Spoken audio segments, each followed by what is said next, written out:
Um ponto de coleta para arrecadar donativos foi montado aqui na Praça João Pinheiro, no centro de Muriaé. Toda a arrecadação será levada para atender os moradores afetados de Ubá. De acordo com a Prefeitura de Ubá, os itens mais necessários nesse momento são água potável, materiais de higiene pessoal, alimentos não perecíveis e roupas. Meu amigo, agora chegou a hora de nós ajudar, né?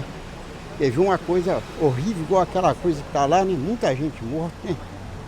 É uma coisa que dói no coração da gente, né? Certeza. A pessoa doar aquilo que o próximo pode usar com prazer, né? Abrir e falar, ai glória, que maravilha, ganhei, né? Ainda diz, amém, Deus abençoe aquele que deu, que doou, né?